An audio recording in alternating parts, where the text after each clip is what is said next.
Oh, what's up, guys? Hey, happy Friday to everyone, all you coaches out there. Coach O'Neill here, back with another video. Offensive coordinator here at Schlegel High School, located in Kansas City, Kansas. Today, I decided to do a quick video over my version of using a call sheet. This year, I had a call sheet this year. I made it out of Excel. I made an Excel document. I made a call sheet out of the Excel document. But lucky thing for you guys, and I'm gonna do this promotion out the way because normally I do it at the end. But if you guys ever wanted to kind of take away that time of creating your own personal call sheet, creating wristbands, anything in that fashion that deals with the organizational side of football when it comes to the game, well, contact Coach Alexander. His Twitter is Coach Savers with the S at the end. Coach Savers, Savers. He has a website. The website is called coachingtimesavers with an S.com. All right, coachingtimesavers.com. This website, like I said, has documents or software formats that allow you to pretty much take care of that organizational time or situation. Excuse me. So basically, what he have on this website, he has because he actually showed me, and like I said before on the last video, I plan on having him on the show and allowing him to pretty much demonstrate and show the material himself.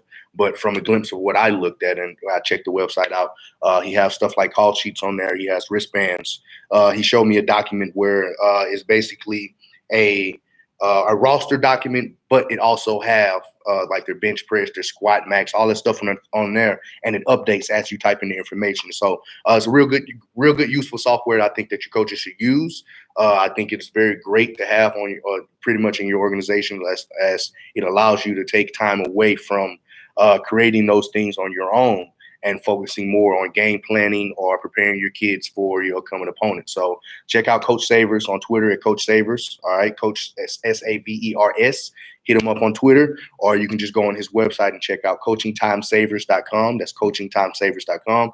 Check out his stuff, man. Hit him up on Twitter, see if you guys like the material, and try to go from there. So anyway, like I said, I wanted to do a quick video over how I personally used the call sheet this past season, and things that I'm probably going to change and go from there. So for starters, obviously, guys, and just to get this out the way that I was taught how to create a call sheet. Part of that was I've learned when I was a grad assistant at Missouri Valley College, located in Marshall, Missouri, where I also played running back and had a great career there. But like I said, I was a grad assistant, I was a running back coach, and I was a strength coach there. So while I was the GA there, man, they drilled me with football. I had my own office. I had my own meeting session. I was responsible for depth chart. I was also responsible for the strength conditioning. So I was really, even though I was a grad assistant, man, I was really, hands-on, and I was really in a position of being a collegiate coach. So I had to learn all this stuff on the fly, and they drilled me with football from 7 in the morning to 12 midnight. And I bullcrap you not, it was from 7 in the morning to 12 midnight. And, person like me who loves football, man, hey, that's a walk in the park for me. So, like I said, part of this is what I've learned from those guys. The other stuff that I added on in here are kind of created my own little wave. Generally, that's what coaches do. They take something that they like and create their own little twist on it and call it theirs. So that's the same thing with me. I took some of the stuff from Valley, from what I learned from those coaches there. And, just as I progressed in my career as a coach, I took bits and pieces from other coaches and kind of formulated my own deal into what I have now. And I'm, like I said, now in this off season, I plan on changing things around on my call sheet and potentially doing other things with it and kind of make it a little bit more cleaner. So I just want to give you guys just a template, or at least I call it a template, but anyway, I just want to give you guys a little insight of how I did it. Hopefully it can help you guys out on far as creating your own, if you want to go that route, or if you want to use somebody's material and just understand how to use it. That's the whole reason why I am doing this now. So for starters, like always, guys, when you're grading the call sheet, when you're going into a game, obviously you've done your game planning, you've understand what your opponents have done. So when it comes out to calling plays, generally, and this is how I was taught, generally your first 5 to 10 plays, here are pretty much what you want to call your learning plays. So just call them that. Learn your defense, learn your opponent plays. Put it that way. So I'll just put learn them. So this is your learn them plays. All right. So you're pretty much generally guys call their first 5 to 10 plays Generally, those guys call plays, or I'm saying those guys, but generally some coaches call those first 10 plays are their bread and butter, their foundation of their offense. That's how they use that, and they build off that. I started off that way, and then I decided to drift into something else that kind of helped me out a little bit more. So I switched. I went away from that, and I went to something more so in the sense of where I'm calling plays to see exactly what the defense is going to do versus that play. Obviously, that formation, and then from there, I'm taking notes, and that's the big thing about this. Obviously, we're teaching our kids when it's come time for game or up to game time. It's like preparing for a test, obviously. So you give your kids film session, you go over and practice. We're the same way as coaches. I mean, we're studying and doing our homework, preparing for the test on game day as well. So it's important for you guys when you having a call sheet to make sure that you know how to use your call sheet. And one way to use it when you go for your first 5 to 10 plays, instead of going to your bread and butter plays, it's probably more fitting to go to plays that what I like to say has a variation to it. So, for example, say first play for me is a run and I call power. All right, just obviously my focal point is power, and to see how they control how they're controlling the B gap. All right, are they squeezing down on the B gap? Or they're leaving the B gap open? Am I getting good blocks and good movement while running the power scheme? What is happening when I'm running that base power? From there, I can adjust. And there, my next play can be another run play that I feel I have a variation off of. So ISO, counter, anything in that fashion. But what I'm doing is obviously those first 10 plays, I'm checking to see how the defense reacts to that specific concept. All right, because obviously I'm gonna have something to counter right there. Now, obviously, I'm not gonna tell you to run a play, and if it works, then obviously go to the variation. No, like if you're running a play, say I'm running power right now and gashing them. All right, 4 yards here, 5 yards here, every play. Now, I'm not gonna tell you to go away from that. Hey, do it till it works. I mean, do it till it works. Do it until they stop it. All right.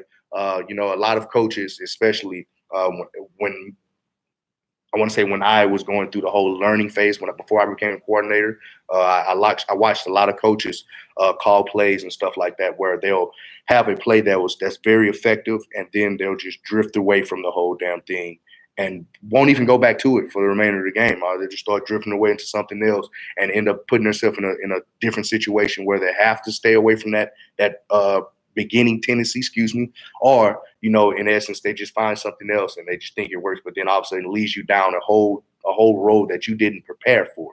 So it's always good to have plays that you have variations off of. But the reasons why, like I said, on top of that, make sure if you're running a play and it's effective, don't stop running that play until they stop you. All right. So, like I said, those first 5 to 10 plays is generally how you should have your call sheet, or how I have my call sheet. On my original call sheet, I have 10. On a high school level, I don't think you need actual 10 plays, guys. I think on a high school level, especially where I'm coaching, 5 plays is probably a good number to start when it comes to pretty much understanding, how the defense is going to adjust. The reason why I say that, because obviously we're not coaching collegiate or NFL type kids. We're coaching high school kids. So you're asking 14 and 15-year-old kids to memorize a playbook down to the T, where they can regurgitate it to you without even missing a beat. So if you just pretty much compile them with a whole bunch of stuff, all right, that's going to create a lot of confusion, create a lot of mistakes, and create a lot of situations where the kids blow assignments. So that's why I think it's good especially as a spread guy. I mean, and I'm a tempo spread guy. So a lot of tempo coaches always tell you, if you're a tempo guy, you shouldn't have a playbook that's this goddamn thick. All right, have some set amount of plays that you bought into, that you really believe in, and then you teach your guys to execute. So I'm one of those guys where my playbook is not a 200-page playbook, man. It's a slim playbook, a lot of effective plays that I can hang my hat on and my kids can hang their hat on, and we can go from there. So that's why I think 1 to 5 plays is good for your pretty much your first few plays for that offensive series. All right. Now, like I said, this is what you call your learning plays. All right. So you're basically learning what they're going to do, how they're going to adjust to your offense or your concepts or whatever you're calling on that series, or those first couple of series or whatever. So you're just doing your learning plays. Now we get down to the specifics of it all. All right. So like I said, guys, this is just a reading. Obviously, I drew this on the board, but my actual call sheet that I have created looks something about 95 to 98% similar to how I have it right here. All right. I probably have a few things that I don't have on the board that I have on my actual call sheet, but this is pretty much how it would look. All right. So, like I said, when we get down to the details part, now these are things where you go to situational areas. So obviously, and like I said, I've learned from watching other coaches, man, that generally coaches, when it comes down to game time, they're so much in the frenzy of trying to figure out what play to call next, or they're not as prepared to understand how to call a sequence of plays. So, taking for example, I learned from a coach. This was real early in my career, where he'll call a play, and after that, he'll just zone into the game. You're not preparing for the next play, and generally, that's how I was taught, and that's how I was pretty much brought up as an offensive coach. You're going to call it's two things. You always have a counter for your own attack, just in case they stop your attack, and then make sure that you do not, and I repeat, make sure that you do not get yourself lost in the game when you're trying to make a big play happen and try to score fast. And then money zones. Now, for me, money zone is technically called the 25 plus. All right, so we're in the 25 plus. Obviously, the 20-yard line on. You call it the red zone. Excuse me, freaking arm. So I just got through doing the workout with my lifting class. But obviously, like I said, you have guys call the 20 plus the red zone. I call it the money zone, all right, because I'm trying to get paid. We're trying to get paid. We're trying to get in that end zone, get some points on the board, get that money, all right? So we call that the money zone. So basically, like I said, this is how my call sheet goes about, right? This is how I use my call sheet. So I go and how I plug in my plays for this call sheet. So basically, after watching film, I look at the plays that I have. So my foundational plays, obviously, are going to be on there. So your foundational plays are the plays that you run on a regular. All right. Those should be your 1 and 2s. All right. Your 1 and 2 should be your foundational plays. All right. So obviously, I have 1 through 3 here. You can get 1 through 4. I prefer 1 through 4 or 4 plus, just because. Like I said, you want to have your first 2 plays as your foundational plays, which your foundational plays are plays that you run on a regular basis with your guys, and they know like the back of their hand. And then your next 2 are plays that you can consider, you worked on it in practice. Obviously, you're not just calling anything that you never worked on in practice, but you worked on it in practice, but it's not a focal point of your offense. So it's something that can kind of give the defense a little something different to see. And make them have to think about possibly adjusting depending on if they stop that play or not.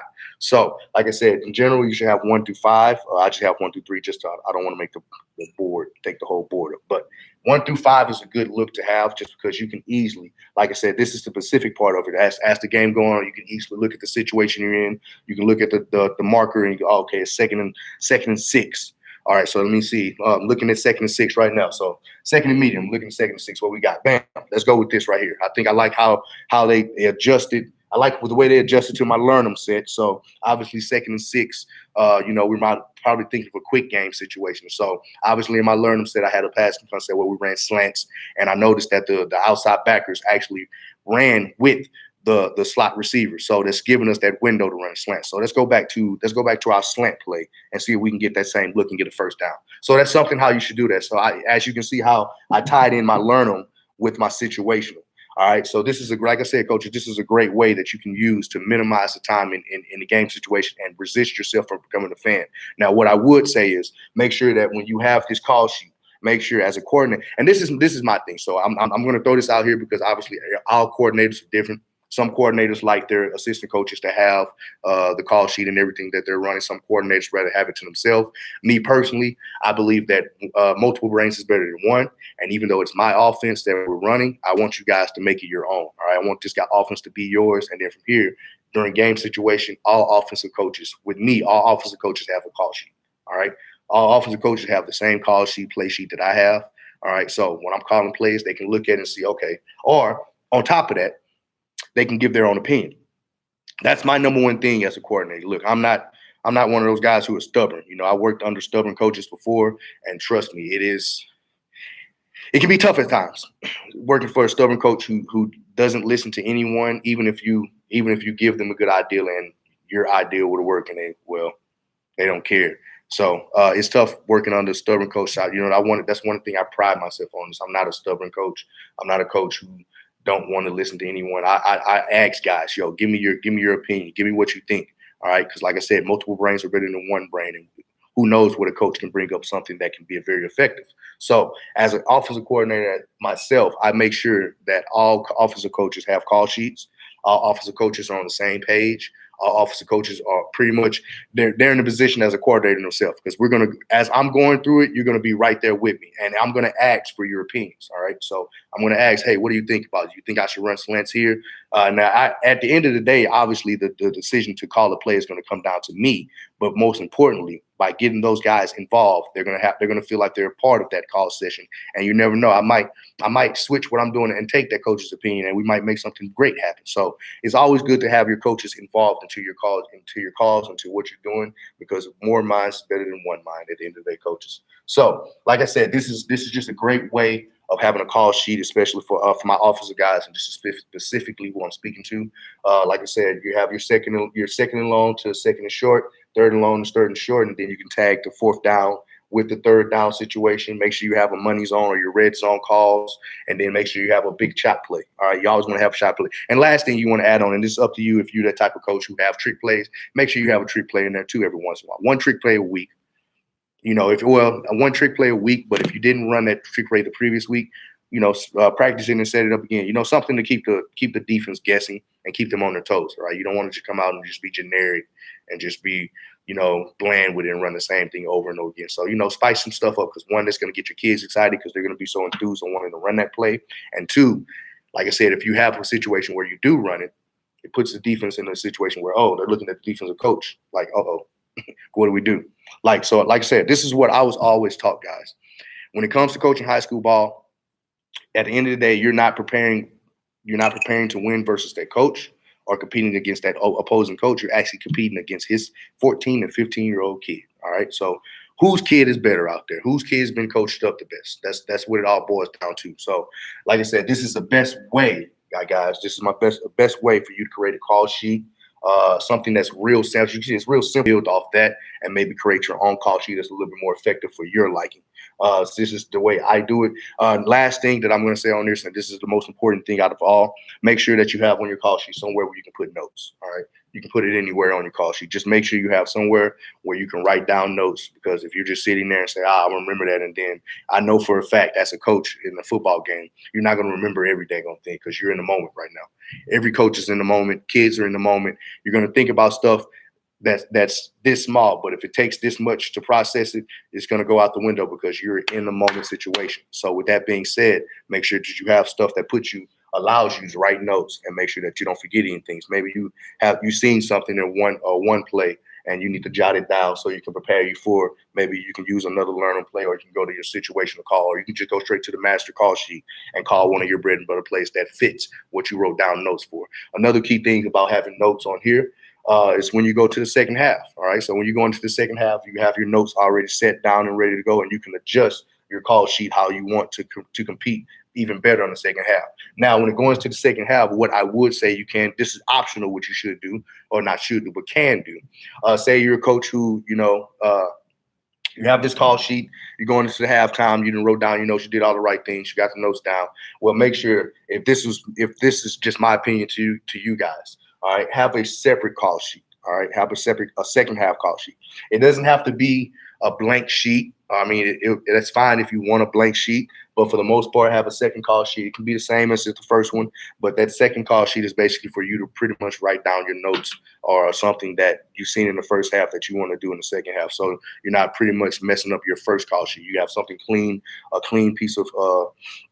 Hopefully, you have the plastic type call sheet where you can write on it with an expo marker and wipe it off or something in that fashion. But the most part, like I said, having an extra call sheet gives you the opportunity to have a clean visual of what you're doing and what you want to do, and you won't have markings all over the paper from the first half. So, like I said, guys, this is just my way of running how I would use a call sheet.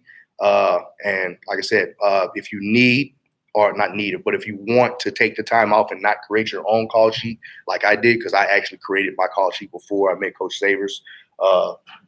This is how I made mine on Excel document. Like I said, I made a learn them section, and then I broke it down into situationals here. If you don't want to do that, if you're not as technology savvy as I am, then like I said, contact Coach Savers on Twitter. And then check out his website. It's coachingtimesavers.com, and he has all this stuff already preset made for you guys. Like I said, I'm gonna potentially, eventually, I'm gonna have him on the show. I'm gonna have him demonstrate his program and software to you guys. And I'm pretty sure once you guys see it on your own, you're gonna be like, yeah, I like this shit. So let me go ahead and get it. So, like I said, guys, this is just a quick video, man. I just wanted to do a quick video over, my version of the call sheet and how I used the call sheet this previous season. Me personally, I feel like I was very successful. I'm not gonna say very successful. I mean, I had a few, every coach have their few ups and downs with it, but for the most part, it was a successful use of the call sheet just because, I was organized and I wasn't scrambling and looking through plays, man. I remember I worked under one coach who had a call sheet, but his call sheet was just flooded with goddamn plays and formations. And man, me looking at the call sheet, I was getting confused. And I know just by the way he was calling plays, he was confused because what ended up happening, he'll end up calling the same play over and over again. Even after you tell him, coach, look, they're adjusting to it, like, let's go to something else. Well, he's so much in the moment and he's in the scramble and his call sheet is just so fluttered and thrown together that he just goes back to the one play that he knows.